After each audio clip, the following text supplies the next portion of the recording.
Good morning and welcome to this second video blog. I'm coming to you today to go over some suggestions and information regarding estate planning. If you're new to my blogs, I try to post them every couple weeks or so to give you more information that might be helpful as you're trying to determine what you might need legally. I was talking to my mom about a month ago regarding the blog, and she was telling me at a place she used to work how there was a guy there that did a blog and how he would often use anecdotes or stories to help explain some information and make it a little bit more interesting. And I thought that's a really good idea.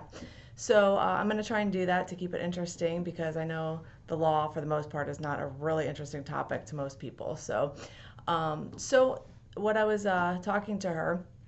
I went up to Ohio actually last Sunday for Mother's Day to surprise my mom.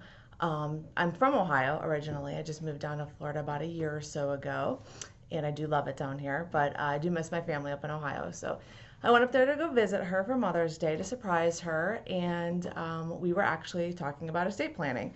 So she had said to me, you're down in Florida now. Have you gotten your estate planning up and running? She's pretty organized, so she worries about those things. And unfortunately, I, even as an estate planning attorney, have not done my own estate planning yet. So I have to get definitely going on that so I can make sure that I have everything organized. So for those of you that are kind of in a similar situation as me, it is important to get estate planning done. There's a few reasons for that. One, it helps let the people know in your life who and where you want your items to go upon your death. Two, it lets the court system know where you want your things to go when a probate is initiated. Thirdly, it can help avoid probate if you set estate planning up in a certain way.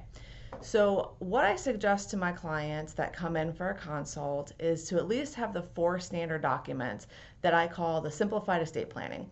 And those 4 documents include a will, power of attorney, healthcare power of attorney, and a living will. Now, 3 of those documents are applicable during your lifetime, and 1 of those documents is applicable after you pass away. So the last will and testament is a document that is used after you pass away. This is the document that tells everybody, these are where I want my things to go, and this is who I want to be in control of those things while making sure everything goes where it's supposed to. This is the document that would be submitted to probate, because a lot of people think that by creating a will, you avoid probate, and that is not the case. So that would be the document that's provided to probate to let the probate court know where you want your things to go. The other 3 documents, the general healthcare power of attorney, the durable power of attorney, and the living will, all go to what happens during your lifetime.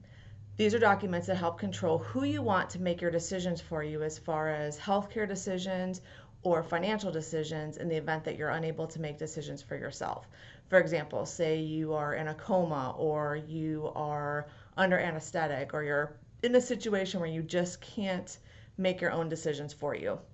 This is the documents that you would use to determine who you want to make those decisions for you in the event you can't make them for yourself.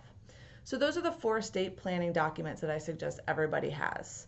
Now, in some circumstances, depending on your assets and your debts and the situation regarding your household, perhaps it's a second marriage, there's multiple kids from different marriages, same-sex couples, things such as that, it may involve some additional planning that needs done based on what your circumstances. And in that situation, you may be looking at a trust, revocable trust, irrevocable trust, some gifting, some tax planning, some different things such as that.